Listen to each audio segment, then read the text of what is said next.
Hello, everyone, and welcome back to the channel. My name is Adi, and today I am joined by two special guests. We have Kunal. Kunal, how you doing?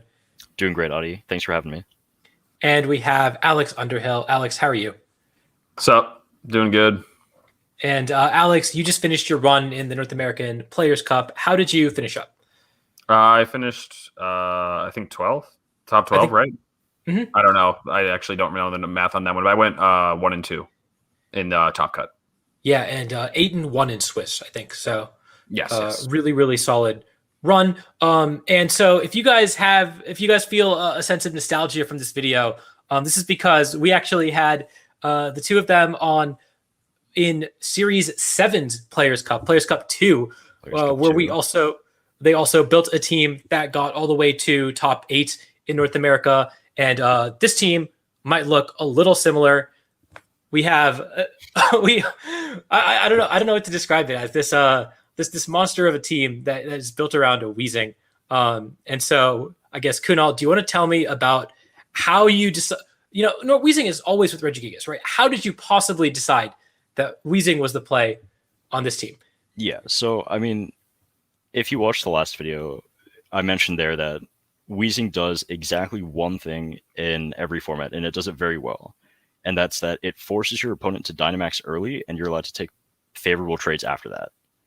And so in Series 7, we did that by putting Weezing next to Regigigas, which is another Pokemon that uses its first 3 turns very effectively. It forces the Dynamax, and then you have like Urshifu Rillaboom or whatever, Urshifu Alecki in the back, and you get to trade favorably.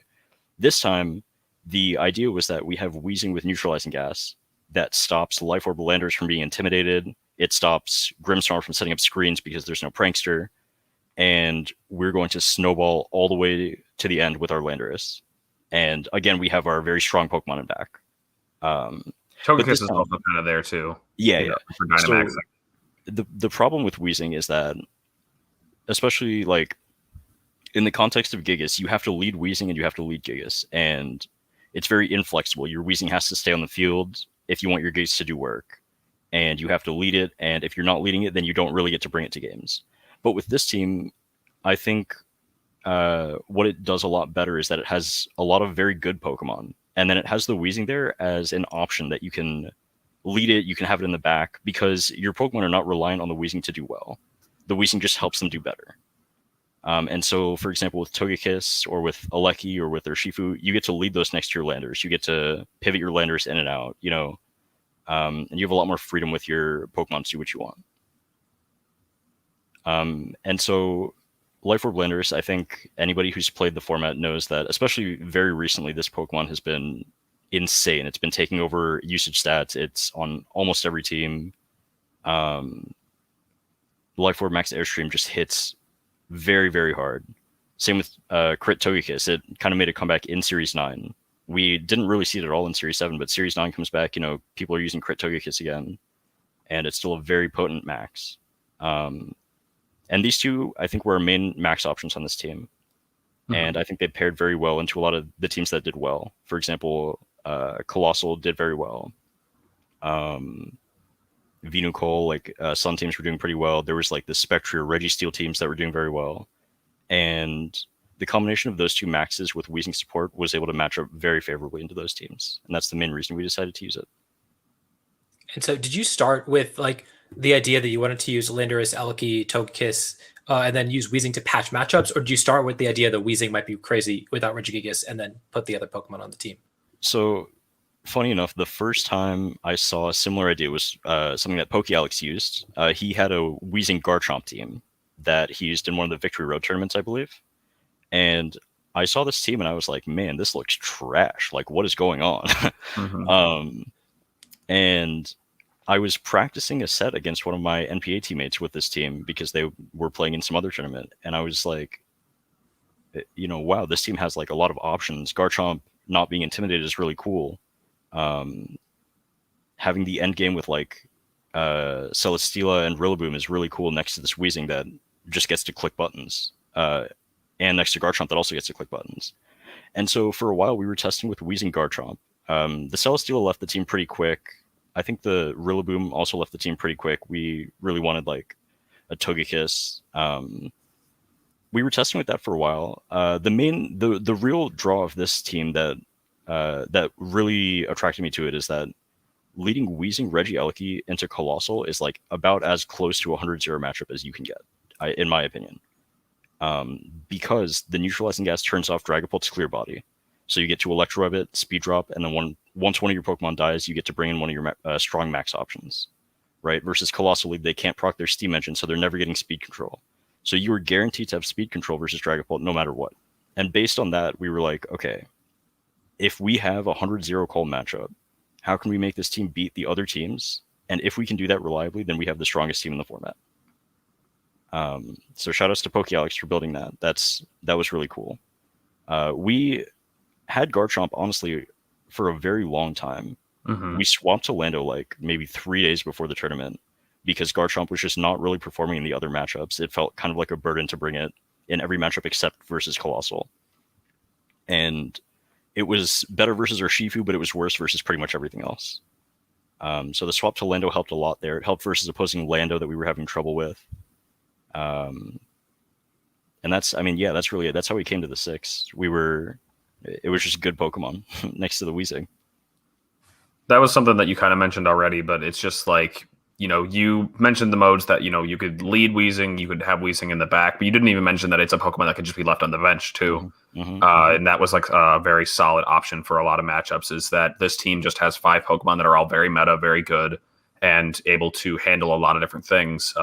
The only thing that's like mildly unconventional among the 6 is like, I guess, like the Urshifu with the Choice Band. You don't see a lot of Choice Band water Urshifu, but even then, that you were able to just play games with the rest of the team, and that was something that was very important. I think is that it didn't rely on the Weezing for that. It just kind of punished teams that relied too much on their abilities, like the Colossal teams, especially. Yeah, definitely, and especially with like that Regieleki, you have such consistent speed control because you have the Weezing next to it. Nothing is outspeeding Regieleki when they don't get to use their abilities. I remember, I think either played a practice game against you guys, or I just ran into this team on the ladder. But I was testing a Dragapult team, and just like you kept electro-rubbing, and I was like, well, I can't do anything now. I just my Dragapult is absolutely useless. It was insane. It definitely. I think this Weezing, if nothing else, takes advantage of or Regieleki takes advantage of the Weezing better than almost any other Pokemon that I've seen. Yeah, I agree. Using like leading Weezing Eleki is such a strong lead because also nobody really expects it, right? Nobody understands how devastating it is to not be able to do anything versus speed control and just always be in the negative versus speed control, right? And Weezing, as we mentioned in the last team report, is really good at stopping Trick Room, right? The taunt, you can lead like Weezing Instant, for example, fake out taunt the Trick Room setter. You can taunt Hatterene through Magic Bounce, right? Because of neutralizing gas. And when you have those options, you're able to set up your end game board like very favorably when you're able to bring Weezing, and that's really valuable. That plays into the main mode that I used mostly through the tournament. Was most often I would lead Weezing and Regieleki with both Landorus and Togekiss in the back. Urshifu and Incineroar were like matchup dependent, and it was mainly those ones. And honestly, I didn't even have to go into the game with a guaranteed game plan on which Pokemon I was going to Dynamax. I just knew that it was likely going to be Togekiss or Landorus in the back. I was just going to click Life Orb Airstream or Crit Airstream and just do all the damage after, speed controlling my opponent down. And what a lot of teams do is, like Kunal said, Weezing just forces them to Dynamax. The Dragapult is getting really desperate because, it's at -1 speed, so they want to Airstream. They can't exactly just Dragon Dance for free because they might get Will-O-Wisped, and then their Pokemon is useless. And if they Dynamax that, maybe a lot of Dragapult teams, they go all in on that. They can't Dynamax any other Pokemon. And so it was really cool to just kind of like spam that. And then, once one of the Pokemon went down, your opponents are chipped down with Electro Web. They're slow. So you basically get to just bring in the Pokemon that you prefer to Dynamax for that game, click Airstream, and go to town. Yeah, and that consistent speed control, like you said, really plays into that Choice Band Urshifu, which is such a potent Pokemon when it gets to move first. And when you have such consistent speed control, have 2 Pokemon that can click Max Airstream, turn off things like Rillaboom's grassy terrain potentially. That Urshifu is gonna hit hard and really clean up games once you get to click Electrobes a bunch of times. Yep. Yeah, so and that's part of, like you mentioned, Landorus, Togekiss too. They're both Pokemon. Landorus kind of needs to Dynamax a little more, but when it's next to a Togekiss, it really doesn't. It just gets to click Life Orb Earthquake, Life Orb Rock Slide, do a lot of damage on its own. And so the flexibility of this team is something that really caught me off guard, but it was very impressive. Yeah, and I think one of the really good things about this team, the part that I really liked is earlier in this format I was using like a Garchomp Celesteela team that had a lot of the same elements as this team, even though obviously neither Garchomp nor Celesteela are on the team anymore, right? Having good Earthquake partners, having good pivots, and forcing maxes early with Garchomp is something that this team is also doing, right? So that kind of synergy was already there. And then there's another team report on this channel by Monkey and Deishu, my friend Rob, that has almost the same Pokemon. They had Garchomp and they had Prankster Thundurus over. Was there a Kartana? Yeah, they had Kartana as well. So they didn't have Weezing, Lando, or Alecki. They had Kartana, Garchomp, Thundurus. Mm-hmm. But the team functions very similarly. It forces your max with Prankster Thund pretty early, because you just have to respond to it, otherwise you're never getting through it. And then it can max favorably, and it's really flexible in what it's able to max. So shout outs to them as well, because they were a big inspiration for this team. Yeah. And so I guess most of the stats, like you said, are pretty standard. At this point, the metagame has developed to the point where you kind of see the Pokemon doing pretty consistent things. But were there any EV spreads or movesets that you felt were particularly notable? Yeah, so Lando, we went Jolly, which is like not that uncommon, but a lot of the Landos at the time before the tournament were going Adamant. And so we wanted to outspeed them. We just wanted max attack. We felt that Life Orb Jolly was still doing enough damage when you're not factoring in the Intimidates. Weezing is slow this time. Last time we ran max speed Timid Weezing because we were clicking max strike. We wanted Weezing to outspeed stuff at -1. This time around, we opted for the slow Weezing with the Shuka Berry. Just because the bulk was really nice. Weezing is not the integral part of our game plan, so we don't need it to be doing something on turn 1 with max strike, right? We would rather have the bulk. We want it to live stuff. So we made it just outspeed Venusaur and Togekiss at +1, like if they're timid. And then we invested in defense, which is a change that we made, I think, the night before the tournament, or maybe the night, like maybe 2 nights before it. Yeah. We went max HP and 76 defense, so that versus Colossal, we live Dragapult Airstream into Urshifu Surging Strikes. And we live it very, very reliably. I think it's still a roll, but it's like super. They have to max roll every single hit to get the kill, and that was incredible for the matchup because we're guaranteed to get either a Wisp. We're guaranteed to get a Wisp or an Electro Rev off, right? Or both. And they have a lot of trouble killing our Pokemon, so they can't. They're burning more max turns, and they have to spend more time out of position. I think other than that, every spread was pretty normal. We talked about the Choice Band or Shifu a little bit, but the reason we were Choice Band is just, given that we had so much speed control, we wanted something that can just come in and hit the board very hard. So Urshifu was able to one-shot Max Landorus on a roll, or with any kind of chip at all. It does a lot of damage to Celesteela. It does, it's doing a lot of damage to Togekiss. It's doing a lot of damage just to anything that is hitting even neutrally. And so that helps a lot. Choice Band CC also gives us a good way to hit P2, which is something that the team otherwise doesn't really have. Togekiss, we went 130 speed stat, I think, which is just outspeeding max speed Gothitelle. It's outspeeding a lot of the mons creeping in that area. And we felt that was a good stat to hit, just to, reliably outspeed most Venusaur, most other Togekiss. Kunal, can you talk a bit about some of the semi-unorthodox choices? Mainly, I'm looking at Hyper Beam on Alecki because this isn't the Life Orb set, and then the Snarl on the Ensign and Heat Wave on Togekiss. Yeah. So with the Alecki, the reason that we have Hyper Beam is because Alecki or Shifu with Max Strike, Banned Surging Strikes is going to kill pretty much anything in the game. Specifically, we wanted it because earlier in the team building cycle, something that we were having a lot of trouble with was Landorus if we were out of position. So if Landorus is able to get an Airstream up before Urshifu hits the field, then we had a lot of problems beating it. But Aleki at max speed outspeeds +1 Landorus. And so we're able to max our Aleki, max strike, and then our Shifu will outspeed it to get the surging strikes and kill it. That was one of the specific interactions that we added Hyper Beam for. And that's, I mean, Alex, you can mention if it came up in tournament. That was pretty much. Oh, did it come up in the tournament? Yeah. Yeah, I definitely max striked Palchua's Landorus as it switched to Spectrier. I remember doing that. Perfect. Lost the game very quickly. But no, I clicked max strike at least once or twice, and it was definitely nice to have. Mm-hmm. Yeah, and then Snarl and Ensign is something that I'm still like not entirely positive on, but it's helpful versus Celesteela. It's helpful versus like offensive Spectre stuff, like Clefairy Spectre. You get a Snarl off, and they're kind of in a rough spot.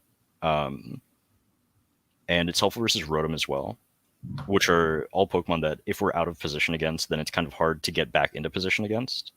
And so Snarl helps like ease that a little bit. It was nice into Sun as well. Yeah, it's really nice into Sun. Naganadel was something that nobody expected, came up in tournament, and Snarl wasn't amazing, but it was like pretty good into. It gives us some more options at least. Yeah. Heatwave on Togekiss means that we are always endgaming versus Registeel. Even if it's Amnesia, even if it's Sand Tomb, like no matter what set it is, we're always, as long as we preserve health on Togekiss, we're always beating Registeel. Mm-hmm. And that's something that the rest of the team has options to do, but doesn't have, like, isn't comfortable doing. And then it also gives us a way to hit Metagross, like another way to hit Metagross, another way to hit Celesteela. And so I feel like it's pretty core to the team. I felt like it was pretty important. Yeah, definitely. I used it a lot. Max Flare was pretty sick on it. Yeah, that makes a lot of sense. I guess Poison Jab on Urshifu doesn't matter. Probably doesn't matter that much, but I was thinking like it's kind of nice to hit Feeny if it's ever going to Dynamax or something like that. There was like one game in testing where I maxed Urshifu and considered clicking Max Ooze to boost Togekiss's Dazzling Gleams. Yeah. Yeah, I don't know. It really could have been almost anything. Considerations would have been like eat Ice Punch if you want to hit a Moongus. It could have been Protect because that stalls Trick Room turns better. Yep. Or maybe U-Turn. It could have been any of those, and they would have been okay at best. But you're really just clicking the first three moves. A couple people have used this team or some variations of it in some of the team tours that are going on right now. So like PGL, Wacko World Tour, and one of the move slots that people have been using is Helping Hand over that Poison Jab on Urshifu, which is interesting because it gives you the max guard. You want to max the Urshifu versus Glacier teams generally, and so it gives you max guard that helps you stall Trick Room turns. It gives you a stronger lead with like Max Aleki or Max Landorus. So it's like a cool option if you want something to consider. That is really cool. I know we had a team report on the channel a couple days ago, which I guess you guys haven't seen yet because it hasn't come out yet. But that the person was running Choice Band Urshifu Dark with Beat Up, KO, Focus Sash, Indeedee. That was really cool. Okay. Yeah. I mean, I ran Choice Band Urshifu as well in Players Cup on a very different team and ran U-Turn and never clicked it in testing and then never clicked it in the tournament. Yeah. So, and then I think we had Choice Band Urshifu on the Players Cup 2 team. And I think, Alex, you said, Protect would have been correct over, I think it was Poison Jab as well. But it just, you never click that move. Helping Hand is a really cool tech. I like that a lot. Yeah. It gets coaching as well. So it definitely has some cool options for that slot. Yeah. And so I guess Weezing is such a cool Pokemon. It has such a cool ability. And it manifests itself in so many different ways. Can you tell me some of the coolest interactions that you saw with Neutralizing Gas? Oh man, there was definitely some. Like I was on the day of Swiss, my like brain was pretty on. I was definitely like finding all the cool interactions. And so one thing that I remember getting to do was like parting shotting a Dragapult. Like that's pretty fun. I'm trying to think of some of the other things, but like here's one of the main ones. In like the last round, it was a simple play, but it was one that like definitely locked up the game. Was I had Landorus next to I think I don't know what it was, maybe a Togekiss, something that had significant amount of Airstream boosts, and so I knew it was faster. It was faster than the opponent and would thus switch out faster than the opponent. And so I switched that Pokemon to Weezing to block the incoming Incineroar's Intimidate because of like the switching priority. For those that don't know, the order that Pokemon switch is in the order of their Pokemon that's switching out's speed stat. And so my Togekiss, which was very fast, switched out to Weezing. The Incineroar did not get to Intimidate, and so my Earthquake went off. I Earthquaked my own Weezing. I Earthquaked a Dynamaxed Raikou and the Incineroar, and just kind of knocked almost everything out. Weezing just had to take that EQ, but it was well worth it to block the Intimidate and win the game. Yeah. Some of the other really cool ones that came up in testing were being able to max Quake or like Earthquake Rotoms or Cresselias. I remember when we were laddering with the team, we were facing a couple Cresselias on ladder with Ally Switch. And it was really funny because they would always Ally Switch and we would just max Quake anyways, and we wouldn't care. Turning off Chlorophyll for Venusaur happened, and it's so convenient. Yeah.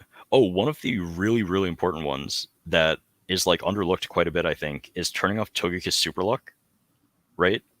If you have Weezing on the field, either with our own Togekiss, which is like detrimental, or versus opposing Togekiss, they're only critting 1/8 of the time, as opposed to 50% of the time. And that's like really relevant because you are actually allowed to game plan around not getting crit. Yeah, true. So that one is pretty important. Yeah. Did you? So I noticed you have double Intimidate on the team, and of course, double Intimidate procs when you switch the Weezing out as well. Did you ever get to? How often did that come up? Honestly, that wasn't as baked into the game plans for this team, I would say, and so it didn't happen as often. If anything, it was like I led Weezing next to Landorus, and then I could switch Weezing out to get my first Intimidate, but never so much to get the just stacked endless Intimidates.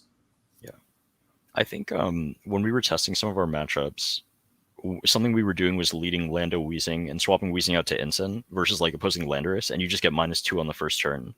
And that's kind of cool. Because you're swapping your Weezing out, you're proccing Intimidate, then you're bringing your other Intimidate Pokemon, and then you have like Parting Shot the following turn back into Weezing and repeat. So you can definitely chain Intimidates really well, I think. But it's, yeah, like Alex said, it's not really baked into the game plans of the team. Yeah, that makes sense. And so we've talked about a number of the game plans already, but were there any other notable game plans that you had mapped out that you want to talk about?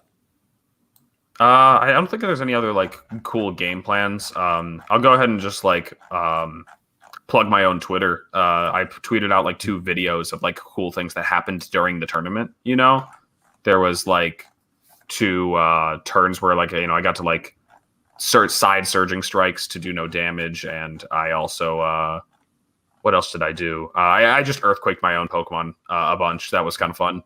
Other than that, I don't think there's anything else too important to mention. I think I do want to be a little bit honest about the team. Kunal said it's got like a 100-0 Cole matchup, but I still lost a game against both the Colossal teams that I faced because that team is just so slippery. That team can really just worm its way into victories, and it's so obnoxious. Yeah. And in terms of my own schedule, I played against Dragapult in like the first 4 rounds. And so I really got to just kind of abuse that game plan that I talked about, where you just lead a Lucky Weezing with the 2 Dynamax Airstreamers in back. And that's one of the main things that I think is so enjoyable about the team, is that you get to just like take these Pokemon that are so reliant on their abilities and just completely stop it. So other than that, in terms of like main game plans from there, you just have good Pokemon. And so you just kind of have to like play flexibly and just know what you're doing with the team. Yeah, I think an important thing is when you're team previewing, if you can figure out which Pokemon you're maxing in every game, it'll make your game plans a lot more straightforward. It'll make them like, it'll make your team preview a lot more straightforward, rather. And so if you can figure out whether you're maxing Lando or whether you're maxing Togekiss, that's gonna, decide how you play the game and how you lead and what you bring. And this is like especially relevant, right? Like versus Sun, where you can max both of them, or versus Colossal, where you can max both of them. Just, it's something that varies game to game based on how your opponent's playing and what they're bringing and stuff like that. But yeah, I mean, the team is very playable, I think, into pretty much everything. So you just have to play it. The last thing I wanted to mention was just the same thing as Dragapult, but Metagross. With the Regigigas team, it was very nice because Metagross was so popular then to just max strike the partner with the Metagross. But you could do something so similar by just clicking Electroweb now and slowing down the Clear Body Metagross and then, wisping it. Or like there was occasional times where like people would Bulldoze next to their Metagross, and then they would also have to still eat that Bulldoze speed drop, and it was just very funny. I very much enjoyed that. Yeah, and yeah, it's so cool. The thing about like, not only does the team have playable matchups, but your opponent has to figure out how all of their game plans change when neutralizing gas is active, and that's really tough to figure out on the fly. I think so. Playing against this team is so much more difficult than I think people realize. But Definitely. I guess were there any matchups that you thought were especially difficult with this team? So I would say that the hardest one was probably the Naga team that I played in the top cut. Just Naga and Primarina. Naga's like a very interesting Pokemon in the format right now because it resists that very common core of like Regieleki, Urshifu Water, and Rillaboom. We don't have a Rillaboom, but it still just does so well into all the Pokemon. You know, Max Ooze is doing almost all of the HP to Togekiss, so you're kind of forced to Dynamax it. Landorus is taking a lot from Wormwind, and then after the Wormwind, you're -1. And so that team was very, very annoying. And I definitely could have won the game if I had just played better, but that was a bit troublesome. And then other teams, like in my loss against James Beck, a bit of it was just kind of that classic lead roulette. Series 9 has a bit of that, I think, baked into it, and you can't do anything about it. Is just, you know, sometimes if you get the lead wrong, you are just going to fall really far behind.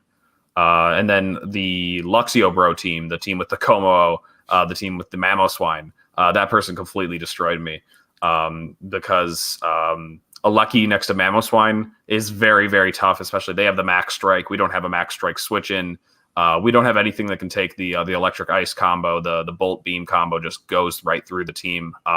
In both games, I actually, and in preparing for Top Cut, I realized that at the very least I could force that team down to like turn 1 50-50 just to like get the read right, but it still didn't feel great. It was like, if I get it wrong, I'm gonna have to work really hard, and if they get it wrong, they might still be able to slip in a win. So yeah, the Regieleki Mamo team was probably the worst, and then some of the other teams in Cut were a little tricky too.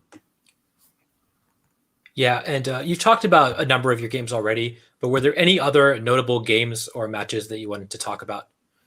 I would say I already mentioned the Dragapult games. I played against 2 of them in Swiss, and I lost a game against both of them. So you still got to be careful.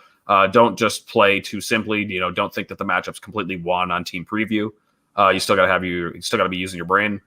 I played against Paul Chua, and this is just where I'll finally mention this. Like I've like never really beaten Paul in a real tournament, and so he's always just beat me down. And so it's cool to finally be able to win over Paul and in a cool fashion in the end game. Where again, that clip's on my Twitter, but yeah, Urshifu versus Blastoise, that was really fun.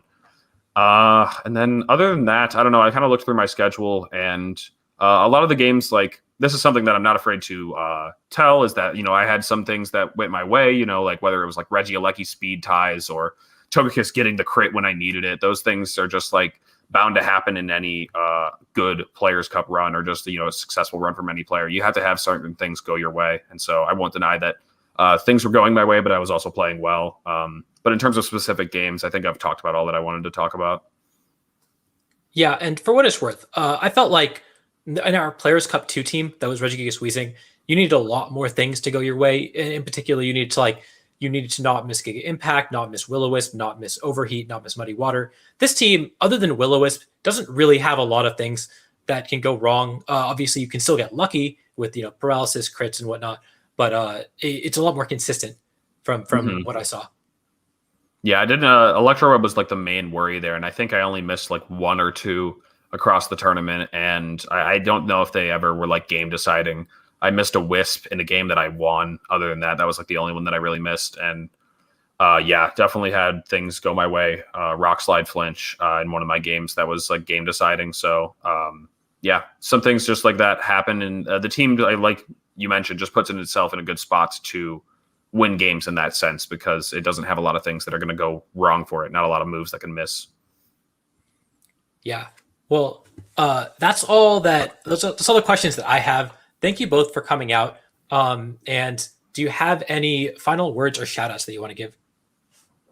Yeah, I mean, I said them earlier. Shout outs to PokeAlex for building the original idea of the team. Shout outs to my friend Deshu, Robin Healy. He's He helped me build like the final build of the team pretty well. And shout outs to Alex for having a great Players Cup run with the team once again, carrying my bad teams always. We never really talked about the story of how it came like to me, how like Kunal brought it to me. Like basically, probably like a little bit more than a week in advance of Players Cup, Kunal brought the original version to me that still had like the Celesteela, still had the Garchomp, and was like, this is the team we're going to use. And we played a ladder session with it, and it wasn't going that great. And the whole time, Kunal was like, dude, it's better in open team sheet. It's better in open team sheet. And I was like, and like I remember like telling Gina, I was like, yeah, Kunal thinks this team's it. And I was like, I don't know. I don't have the heart to tell him. And then Kunal like did tell me himself. He's like, dude, I'm going to bring you the refined version like 3 days before the tournament, and you're going to not be able to say no. And I mean, all the other teams that were testing were just going poorly, and I was just like, yeah, no, he's right. This is the only team left, the only reasonable team left. And so I wasn't like it was like my last option. It was definitely a very reasonable team. I'm just overplaying it. But that was very funny, is that he like legitimately told me he was going to bring it to me 3 days before in advance. And then like 3 days before it was like, here's the team. It's done. You're going to have to learn it. I was like, okay, all right, let's do it. I pinged him in Discord. I was like, Alex, I got bad news, brother. You got to run Weezing again. So my main shout out is of course to Kunal for building the team and bringing it to me. Shout outs to Rob for chickening out and not running the team. The team is actually named after him. He claims that he's 6'3", but Rob is very small. Rob did not run the team. Can't believe it. If he was 6'3", he would have brought the team. He would have brought the team, and so that's why the box is named 6'3". And other than that, I don't have any other shout outs. I'll plug my podcast, which I think I've already mentioned, the Hyper Voice. You can find that on my Twitter. My Twitter is Lexicon VGC. Yeah, definitely check out the Hyper Voice. I imagined you were going to be talking a lot more about this team and your run in this week or next week or whenever. If you haven't already, I don't actually know. Yeah, I talked about it a bit already. I'll probably do a bit more than the coming episode. Yeah, so looking forward to that. Make sure to check that out. Thank you both for coming on. Now you're the Weezing guy, right? You're just the only person to successfully run Weezing multiple times. The Weezing brothers. Yeah. Which one? I'm the small one or am I the big one? No, you're the big one, bro. All right. You're the one that's getting the results. And Rob is the little guy, the little thing that doesn't even have a face. Yep. Nah, he has no Weezings. No Weezing. And so thank you both for coming out. And until next time, I'll see you all later.